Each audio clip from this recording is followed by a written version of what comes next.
আল্লাহ তাআলা সেই কথাই কোরআনুল কারীমের মধ্যে বলেন, ফাইযা জাআ আজালুহুম লা ইস্তাখিরুনা সাআতান ওয়া লা ইস্তাকদিমুন। আল্লাহ রাব্বুল আলামিন জানায় দেন, একেবারে যথা সময়ে মৃত্যু আমার আপনার কাছে চলে আসবে, এক মুহূর্ত আগেও আসবে না, এক মুহূর্ত বিলম্ব হবে না। যখন কোনো মানুষ মারা যায়, আমাদের অঞ্চলগুলোতে ওই মানুষের মৃত্যুর খবর মাইকের মধ্যে প্রচার করা হয়, বলা হয় অমুক এলাকার অমুক অথবা অমুকের ছেলে অমুক আজ বিকাল 5 ঘটিকার সময় ইন্তেকাল করিয়াছে, আগামীকাল সকাল 10টায় ওই স্কুল মাঠে তার জানাজা অনুষ্ঠিত হবে। সকল ধর্মপ্রাণ মুসলমানকে মরহুমের আত্মার মাগফিরাত কামনায় তার জানাজায় শরীক হওয়ার জন্য অনুরোধ করা গেল। আপনাদের দিকে এরকম বলে? এই যে একটা মানুষের মৃত্যুর খবর যখন দেওয়া হয়, এই খবরের মধ্যে একটা শব্দ বলা হয় ইন্তেকাল করিয়াছে। ইন্তেকাল শব্দটি অর্থ হলো আরবি শব্দ। ইন্তেকালের মাধ্যমে একটা মানুষ পরিপূর্ণ নিশ্চিহ্ন হয়ে যায় না। সেই জন্য আগে আমাকে আপনাকে জানতে হবে মূল মানুষটাকে। এই যে দেহ দেখা যায়, স্ট্রাকচার দেখা যায়, এটা কিন্তু মূল না। মূল হলো মানুষের প্রাণ, মানুষের রূহ। দেহ থেকে রূহ যখন বের হয়ে যায়, এই দেহের আর কোনো দাম থাকে না। একটা মেয়ে যত সুন্দর হোক, সে যদি বিশ্ব সুন্দরীও হয়, বলেন তো দেহ থেকে যদি রূহটা বের হয়ে যায়, একটু আগে দুনিয়ার কোটি কোটি যুবক যাকে আকাঙ্ক্ষা করতো পাওয়ার জন্য, দেখার জন্য, ছোঁয়ার জন্য, ধরার জন্য, বলেন তো রূহটা যখন বের হয়ে যাবে, ওই ব্যক্তি বা ওই সুন্দরীর ব্যাপারে, তার সৌন্দর্যের ব্যাপারে আর কারো আগ্রহ থাকবে নাকি? সেজন্য মানুষ যখন মারা যায়, রূহ যখন বের হয়ে যায়, এই স্ট্রাকচারটাকে বলা হয় লাশ, অর্থাৎ লা শাইউন ফি, যার মধ্যে কিছুই নাই। কি নাই? বলে রূহ নাই। আপনাদের একটু জিজ্ঞাসা করি, যারা মাহফিলে আসছেন, হয়তো অনেকের ঘরের মানুষ, মহিলারাও মাহফিলে আসছে, অনেকে হয়তো বাসার থেকে মাইকে শুনতেছে, অনেকে হয়তো চিন্তা করতেছে আমার স্বামীটা সকালবেলায় ফজরের নামাজ পড়বে, এরপরে আবার কর্মের জন্য বের হবে, রাতে মাহফিল থেকে আসার পরে যেন তার শুইতে দেরি না হয়, এই জন্য এখনই বিছানাটা প্রস্তুত করে রেখে দিয়েছে, যাতে মাহফিল থেকে গিয়াই শুয়া পড়তে পারে, ঘুমিয়ে যেতে পারে। আল্লাহ না করুন, বলেন তো ওই মহিলার স্বামী অথবা ওই বোনের ভাই অথবা ওই কন্যার বাবা, সে যদি বাসায় যাওয়ার আগে এই জায়গায় মারা যায়, বলেন তো মেয়ে, স্বামী অথবা বোন এই কথা বলবে নাকি যে আমার স্বামীকে আজ রাতটা এই বিছানাটা তার জন্য প্রস্তুত করেছিলাম, মারা গেছে, তাতে কি? বিগত 40 বছর তো একসাথেই থাকলাম, এই দেহর পাশেই থাকলাম, রূহ চলে গেছে, তাতে কি? আজ রাতটাও এই বডিটা আমার বিছানায় আমার পাশে থাক, বলেন তো রাখবে নাকি? তাহলে কি বুঝলেন? ভেতরের রূহটা বের হয়ে গেলে এই দেহের কোনো দাম নাই। কত মোহাব্বত, কত মায়া, কত কিছু, কোনো কিছুর দাম নাই। বলে এটা হলো লা শাইউন ফি। কবরের মধ্যে দেহটাকে ফালায়া দিবে। আর মানুষের মূল হলো রূহ। এই রূহ হলো আল্লাহ তাআলা অবিনশ্বর ভাবে সৃষ্টি করেছেন। রূহ সৃষ্টি করেছেন,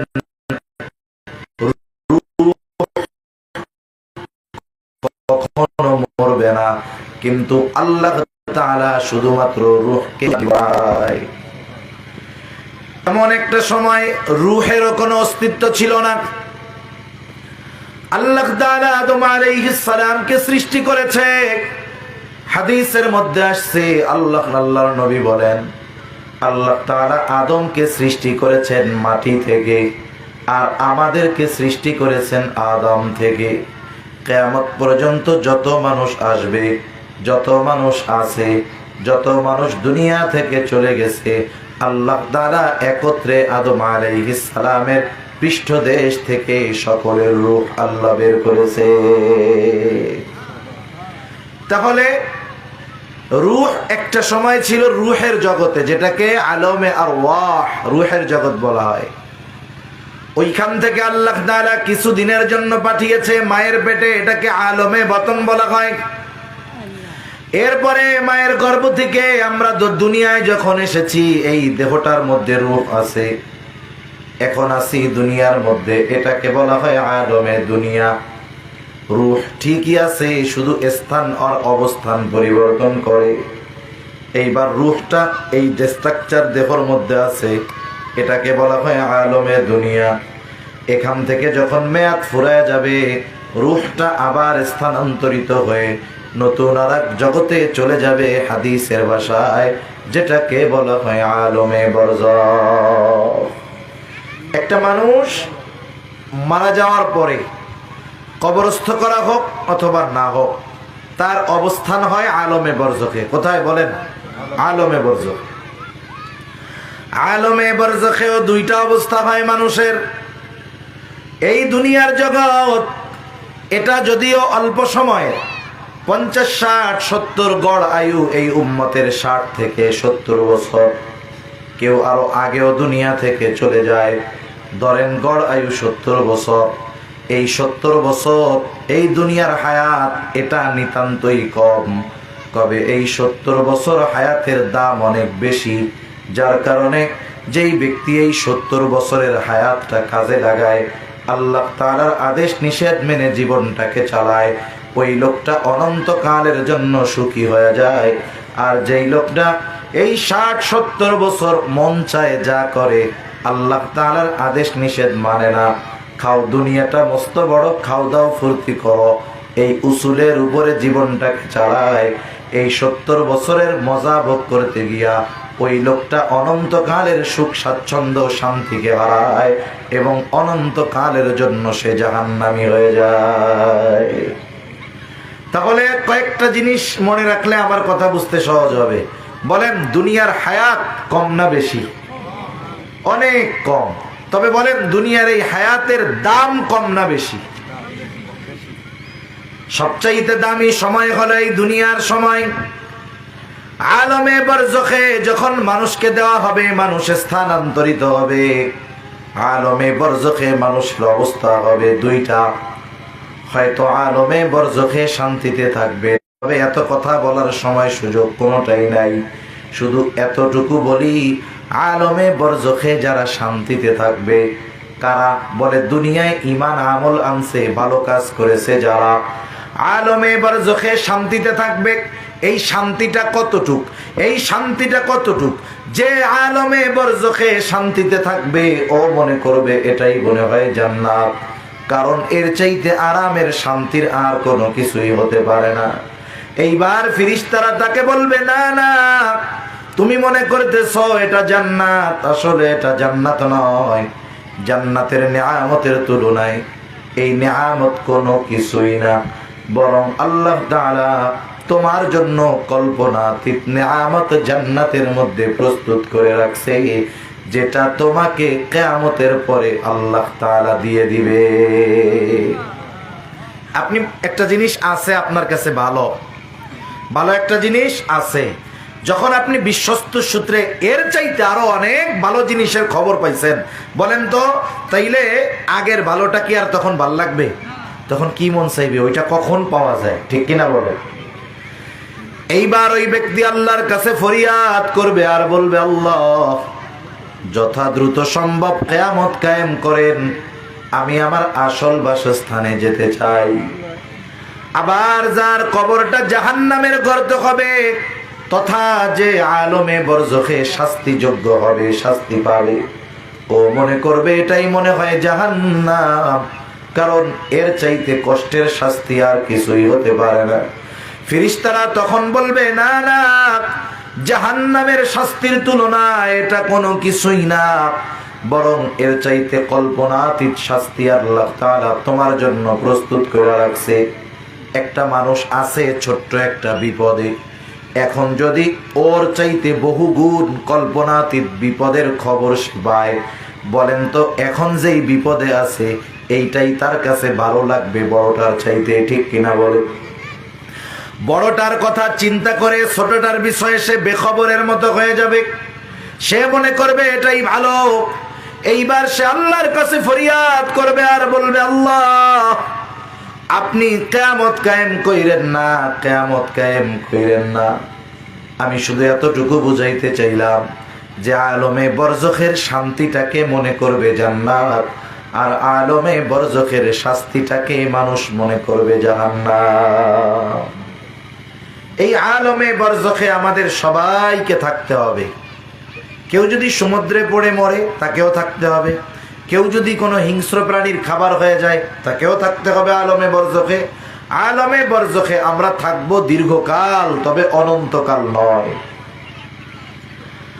হাদিসের আলোকে এই বিষয়টা জানা যায় কতকাল থাকতে হবে। সর্বশেষ যেই ব্যক্তি এই দুনিয়া থেকে ইন্তেকাল করবে তাকেও কমপক্ষে 40,000 বছর থাকতে হবে। কত হাজার বছর? ইসরাফিল আলাইহিস সালামের প্রথমবার সিংহায় ফুৎকারের মাধ্যমে সারা দুনিয়ার সব মানুষ, আল্লাহ তাআলা যেগুলো চান সেগুলো ছাড়া সব প্রাণী, সব প্রাণ ইন্তেকাল করবে। আল্লাহ তাআলা কোরআনুল কারীমের মধ্যে বলেন, وَنُفِخَ فِي الصُّورِ فَصَعِقَ مَنْ فِي السَّمَاوَاتِ وَمَنْ فِي الْأَرْضِ إِلَّا مَنْ شَاءَ اللَّهُ ثُمَّ نُفِخَ فِيهِ أُخْرَى فَإِذَا هُمْ قِيَامٌ يَنظُرُونَ। আল্লাহ বলেন, আসমান জমিনের মাঝে যত প্রাণী আছে, যত প্রাণ আছে, সব অজ্ঞান হয়ে যাবে। মুফাসসিরিনে কেরাম বলেন, প্রথমে অজ্ঞান হবে, এরপরে সব মারা যাবে। সর্বশেষ যেই ব্যক্তি মারা গেল হয়তো তাকে কবর দেওয়া হবে না, কারণ কবর দেওয়ার কেউ থাকবে না, তবে সেও তো আলমে বরজখের বাসিন্দা, ঠিক কিনা কর? এইবার দ্বিতীয়তে আরো একটা সিংহায় ফুৎকার দেওয়া হবে। প্রথমবার সিংহায় ফুৎকারের দ্বারা এই দুনিয়ার মধ্যে মানব জাতির ইতি ঘটবে, আর দ্বিতীয়বার সিংহায় ফুৎকার দেওয়ার মাধ্যমে সকলে আবার পুনরুজ্জীবিত হবে। আল্লাহ তাআলা বলেন, সুম্মা নুফিখা ফীহি উখরা ফাইযা হুম কিয়ামুন ইয়ানজুরুন। অতঃপর দ্বিতীয়বার যখন সিংহায় ফুৎকার দেওয়া হবে, প্রত্যেকের অবস্থান স্থল থেকে উঠে যাবে। এখন এই দুই সিংহার ফুৎকারের মাঝে ব্যবধান কত সময়ের? হাদিসের মধ্যে আসছে, আবু হুরায়রা রাদিয়াল্লাহু তাআলা আনহু থেকে হাদিস আসছে, নবীজিকে জিজ্ঞাসা করা হয়েছে, নবীজি বলেন দুই সিংহায় ফুৎকারের মাঝে ব্যবধান 40। কতদিন? 40। জিজ্ঞাসা করা হলো, ইয়া রাসূলুল্লাহ 40 দিন, 40 মাস না, 40 সপ্তাহ না, 40 বছর না, এরপরে কি দেখবেন? বলে 40,000 বছর। এটা তো আর উল্লেখ করা হয় নাই। তার মানে যখন এই পর্যন্ত না, তার মানে কমপক্ষে এর পরেরটা হবে। এই হিসাবে দুই সিংহায় ফুৎকারের মাঝে ব্যবধান কমপক্ষে 40,000 বছর। ওই হিসাবেই যেই লোকটা সর্বশেষ আলমে বরজখে যাবে তাকেও কমপক্ষে 40,000 বছর সেখানে থাকা লাগবে। কত হাজার বছর? আমরা আপনারা 2, 4, 15, 20 দিনের জন্য ঢাকা গেলে বা ঢাকা থেকে গ্রামে আসলে অথবা কোথাও বেড়াতে গেলে প্রস্তুতি নিয়ে যাই কি যাই, একটু ফিকির করেন, চিন্তা করেন, অ্যানালাইসিস করেন। ওই একটা কথা আপনার জীবনের পরিবর্তনের কারণ হতে পারে, ঠিক কিনা বলেন? কি চিন্তা করবেন? আমি 2-1টা কইয়া যাই। চিন্তা করবেন এই আলমে বরজখের লম্বা সফর, এই সফরের জন্য আমি কি সংগ্রহ করতেছি। দুনিয়ার সব সফর তো আর টাকা পয়সা হলেই হয় না, ঠিক কিনা বলেন? যেই সফরে যেই সামানা লাগে, ওই সফরের প্রস্তুতি হিসাবে ওই ধরনের সামানা পাতেও সংগ্রহ করতে হয়। সজাগ আছেন তো আপনারা? আমার আগে তো আপনাদের এলাকার কৃতি সন্তান ইমাম দীপ্ত কণ্ঠে বয়ান করছে। আমি ঠান্ডা এরকম কথা বলি, আমার এরকম কথা, আমি আবার এরকম বলতে বলতে আমারই মাঝে মধ্যে ঘুম চলে আসে। আমি আবার চিন্তা করি যে আমারই যদি ঘুম আসে তাহলে শ্রোতার অবস্থা কি হবে আল্লাহ ভালো জানে। সজাগ আছেন তো? দেখি তো, লিল্লাহি তাকবীর, লিল্লাহি তাকবীর, মাশাআল্লাহ। আলমে বরজখে সবচাইতে কম মেয়াদে যে থাকবে সেও 40,000 বছর থাকবে। দ্বিতীয়বার সিংহায় ফুৎকার দেওয়ার পরে কি হবে? আল্লাহ তাআলা বলেন, সুম্মা নুফিখা ফীহি উখরা ফাইযা হুম কিয়ামুন ইয়ানজুরুন। দ্বিতীয়বার সিংহায় ফুৎকার দেওয়ার পরে প্রত্যেকের অবস্থান স্থল থেকে উঠে দাঁড়িয়ে যাবে। ডানে বামে তাকিয়ে শুধু দেখতে থাকবে কি হচ্ছে এগুলো। কিছুই হয় নাই, বিচার হয় নাই, মিজানেও যায় নাই, পুলসিরাতের গোড়াও যায় নাই। আল্লাহ তাআলা এখনো হিসাব নিকাশ কিছু চায় নাই। শুধুমাত্র আবহাওয়া দেখেই তারা এতটা ভীত সন্ত্রস্ত হবে। কিয়ামতের দিন নবীজি বলেন সকলে বিবস্ত্র অবস্থায় উঠবে, কারো গায়ে কোনো পোশাক থাকবে না। আয়েশা সিদ্দিকা রাদিয়াল্লাহু তাআলা আনহা বলেন, ইয়া রাসূলুল্লাহ, মানুষেরা বিবস্ত্র অবস্থায় উঠবে, নারী পুরুষ বিবস্ত্র অবস্থায় থাকবে, এরা কি লজ্জা পাবে না? একজন কি আরেকজনের দিকে তাকাবে না? নবীজি বলেন, আয়েশা, মানুষ এতটা ভীত সন্ত্রস্ত থাকবে যে একজন আরেকজনের দিকে তাকানোর বিষয়টা চিন্তাও করবে না। পরিস্থিতি আরো কেমন হবে, কেমন ভয়াবহ! এখন বলেন তো, যার আলমে বরজখে শাস্তি হবে সে মনে করবে ওইটা কি বলেন? জান্নাত। কি মনে করবে? জান্নাত। ওই ব্যক্তিও তো হাশরের ময়দানে উঠবে। এখনো তাকে আসল জাহান্নামে নেওয়া হয় নাই, শুধু উঠছে কোথায়? বলে হাশরের ময়দানে। এই যেই ব্যক্তি আলমে বরজখে কঠিন শাস্তির মধ্যে ছিল, হাশরের ময়দানে উঠে অবস্থা দেখে ও মনে করবে আমি আলমে বরজখে ঘুমাইয়াছিলাম। কি ছিলাম বলেন? আমার কথা না, আল্লাহ তাআলা বলেন, ওয়ানুফিখা ফিস-সূরি ফাইযা হুম মিনাল আজদাথি ইলা রাব্বিহিম ইয়ানসিলুন। আল্লাহ তাআলা বলেন, এখানে দ্বিতীয়বার সিংহায় ফুৎকার উদ্দেশ্য। আল্লাহ তাআলা বলেন, ওয়ানুফিখা ফিস-সূর ফাইযা হুম মিনাল আজদাথি ইলা রাব্বিহিম ইয়ানসিলুন। প্রত্যেকে তার অবস্থান স্থল থেকে উঠে যাবে। ইলা রাব্বিহিম ইয়ানসিলুন, সকলেই তাদের রবের দিকে ছুটতে থাকবে। এইবার যাদের কবরে আযাব ছিল, যারা মনে করতেছিল এটাই জাহান্নাম, তারা কি বলবে? আল্লাহ তাআলা জানায় দেন, তারা বলবে, ক্বালু ইয়া ওয়াইলানা মান বা'আসানা মিন মারকাদিনা। তারা বলবে, ইয়া ওয়াইলানা মান বা'আসানা মিন মারকাদিনা, হায় দুর্ভোগ, কে আমাদেরকে আমাদের অবস্থান স্থল থেকে জাগিয়ে দিল, উঠিয়ে দিল। ওরা মনে করবে ঘুমাইছিলাম, এই জন্য বলবে কে আমাদের জাগায় দিল? মান বা'আসানা, কে আমাদেরকে জাগায় দিল? এইবার মুমিনরা অথবা ফেরেশতারা জবাবে বলবে, হাযা মা ওয়া'আদার রাহমানু ওয়া সাদাকাল মুরসালুন। মুমিনরা অথবা ফেরেশতারা বলবে, হাযা মা ওয়া'আদার রহমান, এটা হলো রহমানের সেই প্রতিশ্রুত দিবস, যেই দিবসের ওয়াদা তিনি দিয়েছেন।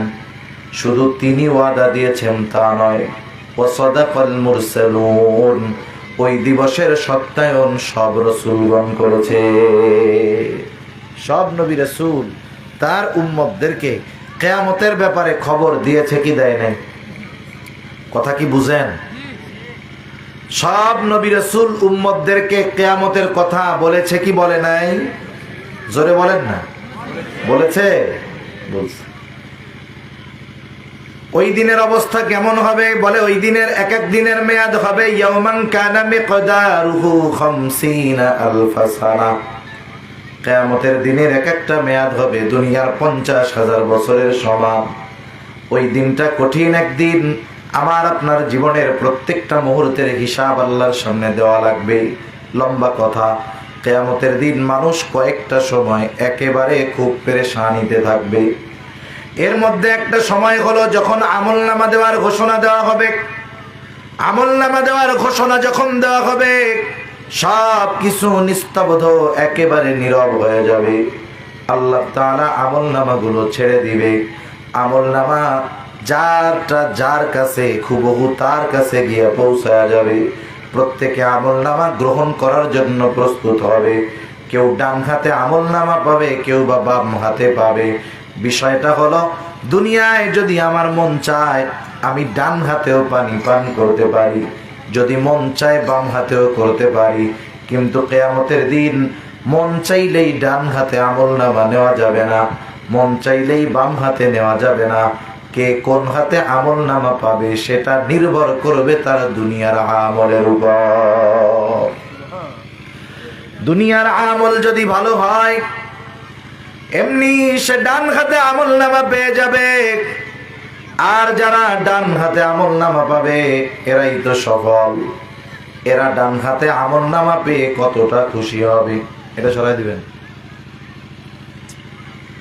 তারা ডান হাতে আমল নামা পেয়ে কতটা খুশি হবে। আল্লাহ তাআলা কোরআনুল কারীমের মধ্যে বলেন, ফাআম্মা মান উতিয়া কিতাবাহু বিয়ামিনি ফায়াকুলু হাউম ইকরাউ কিতাবিয়া ইন্নী যানানতু আন্নী মুলাকিন হিসাবিয়া। ডান হাতে যে আমল নামা পাবে সে আনন্দে বলবে, ফায়াকুলু হাউম ইকরাউ কিতাবিয়া। ডান হাতে যে আমল নামা পাবে সে আনন্দে মানুষদেরকে বলবে, এই তো আমার কিতাব, এই তো আমার আমল নামা, তোমরা পড়ো আমার কিতাব, তোমরা পড়ো আমার আমল নামা। সে ডান হাতে আমল নামা পাওয়ার কারণটাও কেমন যেন বলে দিবে। সে ডান হাতে আমল নামা পাওয়ার কারণ হিসাবে বলবে, ইন্নী যানানতু আন্নী মুলাকিন হিসাবিয়া। ডান হাতে কেন আমল নামা পাইলাম? ও বলবে যে আমি দুনিয়ায় এই ব্যাপারে দৃঢ় বিশ্বাসী ছিলাম, দৃঢ় ধারণা রাখতাম যে আমাকে আমার দুনিয়ার কর্মের হিসাবের মুখোমুখি হতে হবে। কার সামনে? জোরে বলেন, কার সামনে? এজন্য দুনিয়ার মানুষ পরিপূর্ণ অপরাধ ছাড়তে পারে তখন, এই ভয়টা তাদের মধ্যে আসবে যখন দুনিয়ার আইন দিয়ে, পুলিশ দিয়ে, প্রশাসন দিয়ে, সিসি ক্যামেরা দিয়ে মানুষকে অপরাধ থেকে বিরত রাখা যায় না। সুযোগ পেলেই সে অপরাধ করে, কিন্তু যখন তার মধ্যে এই ভয় ঢুকে যায় যে আমার এই দুনিয়ার কর্মের হিসাব আল্লাহর সামনে দিতে হবে, তখন সিসি ক্যামেরা লাগবে না, পুলিশ লাগবে না। এই ভয় তাকে দুনিয়ায় পাপের থেকে বাঁচায় রাখবে। ঠিক কিনা বলেন? সে ওই কথাই বলবে যে আমি দুনিয়ায় এই ধারণা রাখতাম দৃঢ়ভাবে যে আমাকে আমার কর্মের হিসাবের মুখোমুখি হওয়া লাগবে। আর একদল বাম হাতে আমল নামা পাবে, বাম হাতে যে আমল নামা পাবে তাকে সামনাসামনি আমল নামা দেওয়া হবে না, হাতটাকে বুক চিরে পেছন দিকে নেওয়া হবে। এরপরে বাম হাতের মধ্যে আমল নামা দেওয়া হবে। ও বাম হাতে আমল নামা পাওয়ার পর সে কি বলবে আল্লাহ তাআলা তাও বলেন। আল্লাহ তাআলা বলেন, ওয়া আম্মা মান উতিয়া কিতাবাহু বিশিমালি ফায়াকুলু ইয়া লাইতানি লাম উতা কিতাবিয়া ওয়া লাম আদরি মা হিসাবিয়া ইয়া লাইতাহা কানাতিল কাদিয়া মা আগনা আন্নি মালিয়া। বাম হাতে আমল নামা যে পাবে সে বলবে, ইয়া লাইতানি লাম উতা কিতাবিয়া, হায় দুর্ভোগ, আমি যদি এই কিতাব, আমি যদি এই আমল নামা না পাইতাম তাহলে কতই না ভালো হতো। আফসোস করতে থাকবে। এবার আফসোস করতে করতে বলবে, ফায়াকুলু ইয়া লাইতানি লাম উতা কিতাবিয়া ওয়া লাম আদরি মা হিসাবিয়া, আমি যদি আমার হিসাবটা না জানতাম কতই না ভালো হতো। ইয়া লাইতাহা কানাতিল কাদিয়া, ওই যে দুনিয়ার থেকে একবার যে মরছিলাম, ওই মরণটাই যদি চূড়ান্ত রূপে আমাকে ধ্বংস করে দিত তাহলে কতই না ভালো হতো। আমার সম্পদ কোনো কাজে আসলো না, আমার ক্ষমতা আমার কোনো কাজে আসলো না। বলেন তো ওই দিন দুনিয়ায় অপকর্ম করার কারণে বাম হাতে আমল নামা পেয়ে জালেম গুলো আফসোস করবে ঠিক, কিন্তু ওই আফসোস তার কোনো কাজে আসবে না। এ জালেমরা যদি দুনিয়ায় বুঝতো যে এই আফসোস কিয়ামতে করা লাগবে, আর যদি দুনিয়ায় এই চিন্তা করে ভালো হয়ে যাইতো তাইলে এই দেশটাও শান্তি পাইতো, দেশের মানুষও শান্তিতে থাকতো। ঠিক কিনা বলে? কিন্তু সমাজ রাষ্ট্রের জালেম যারা, এদের মধ্যে এই ধরনের কোনো চিন্তা নাই। ওরা চিন্তা করে নগদ জাপাও, হাত পেতে নাও, বাকির খাতা শূন্য থাক। ঠিক কিনা বলেন? তার কর্মের নিকটে কারণে আবদ্ধ থাকবে। মুফাসসিরিনে কেরাম বলেন এখানে উদ্দেশ্য হলো প্রত্যেকটা ওই মানুষ যে বাম হাতে আমলনামা পেয়েছে, সে তার পাপের কারণে, গুনার কারণে জাহান্নামের মধ্যে আবদ্ধ থাকবে। ইল্লা আসহাবাল ইয়ামিন, তবে যারা ডান হাতে আমলনামা পেয়েছে তাদের কোনো আফসোস নাই, কারণ তারা তো জান্নাতি। এবার বাম হাতে আমলনামা যে পাইছে সে জাহান্নামী, ডান হাতে আমলনামা যে পাইছে তার ঠিকানা কোথায় বলেন? জোরে বলেন না, কোথায়? জান্নাত।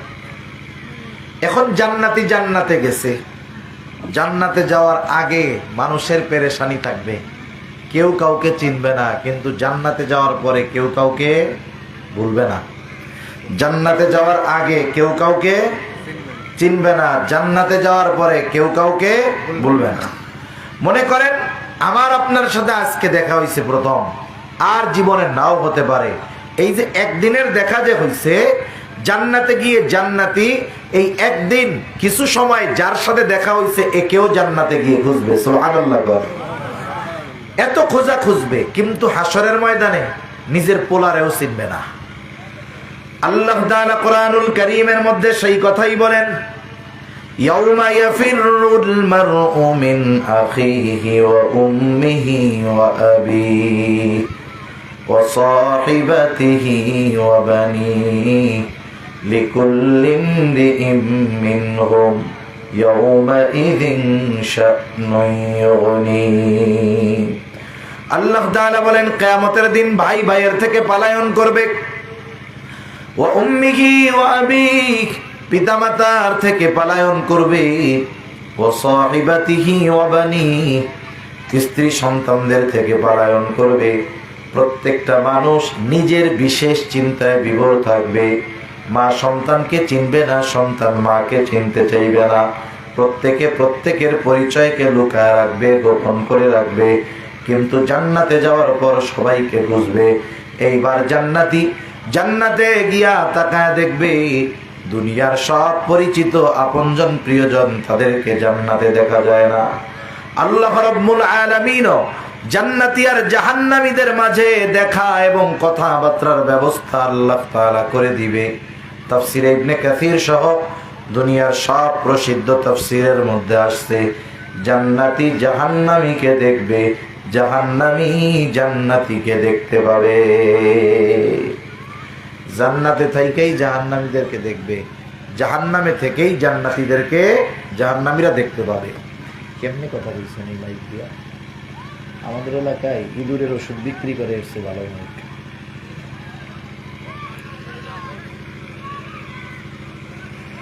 তাহলে জান্নাতি জান্নাতে বসে জাহান্নামীকে দেখবে, আর জাহান্নামী জাহান্নামে বসে জান্নাতীকে দেখবে।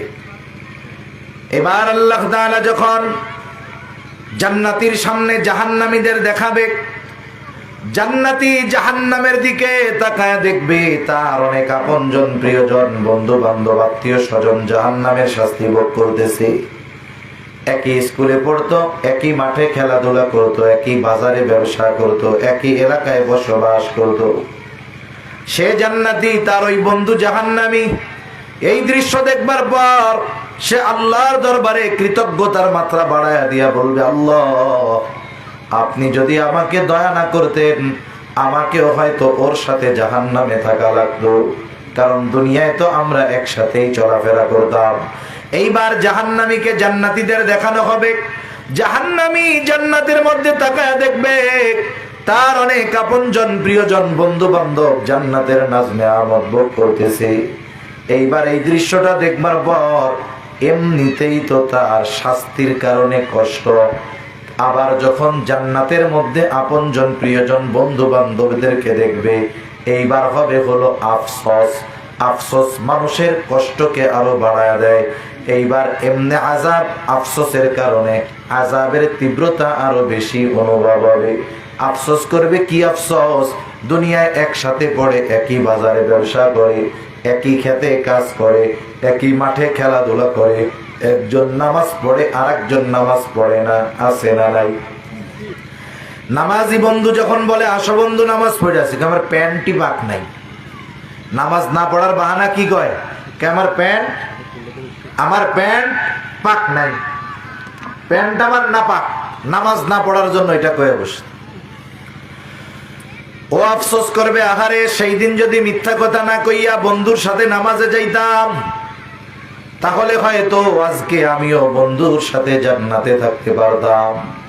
এই যে আফসোস, তার কষ্ট বৃদ্ধির কারণ হবে। দুই দলকে দেখা শেষ, এইবার জান্নাতীরা পরস্পরকে জিজ্ঞাসা করবে, কি ব্যাপার, এই লোকগুলো কেন জাহান্নামে গেল? জান্নাতীরা পরস্পর মুসলিমদের কাছে জানতে চাইবে। সেই কথাও আল্লাহ তাআলা কোরআনুল কারীমের মধ্যে বলেন, ফি জান্নাতিন ইয়াতাসাআলুনা আনিল মুজরিমিন। জান্নাতীরা পরস্পর মুজরিমদের কাছে জিজ্ঞাসা করবে, জানতে চাইবে, মা সালাকাকুম ফি সাকার, সাকারে আসার কারণ কি, কোন কারণে তোমরা সাকারের অধিবাসী হইলা, জাহান্নামী হইলা? জান্নাতীরা জাহান্নামীদের প্রশ্ন করবে, কোন কারণে তোমরা জাহান্নামী হইলা? আল্লাহ তাআলা কোরআনুল কারীমের মাঝে জান্নাতী আর জাহান্নামীদের এই কথোপকথন আমাদেরকে জানায় দিয়েছেন, যেন এটা জানার পরে যেই কারণে জাহান্নামীরা জাহান্নামে গেল, ওই কারণগুলো যেন আমাদের মধ্যে না থাকে। তাহলে জাহান্নামীরা জাহান্নামে যাওয়ার কারণগুলো বলবো আপনাদের, কষ্ট হইতেছে না তো? আমাদের প্রথম নিয়ত হবে, জাহান্নামে যাওয়ার কারণগুলো যদি আমাদের মধ্যে থাকে, আমরা কি কারণগুলো রাখবো না বের করে ফেলবো? বের করে ফেলবো তো? কারা কারা তৈরি আছে? দুই হাত উঁচা করে নারায়ে তাকবীর, নারায়ে তাকবীর, মাশাআল্লাহ। হাত নামাই, আমলের নিয়তে শুনবো, নাইলে এত পয়সা খরচ কইরা হুজুর আইরা এত আয়োজন কইরা কষ্ট কইরা বইলা শুইনা লাভ কি হইলো যদি আমরা আমল না করি? জাহান্নামীরা এক নম্বরে বলবে, ক্বালু লাম নাকু মিনাল মুসাল্লিন। জাহান্নামে আসার এক নম্বর কারণ, আমরা মুসল্লি ছিলাম না। এখন কথা হইল, মুসল্লি কাকে বলে?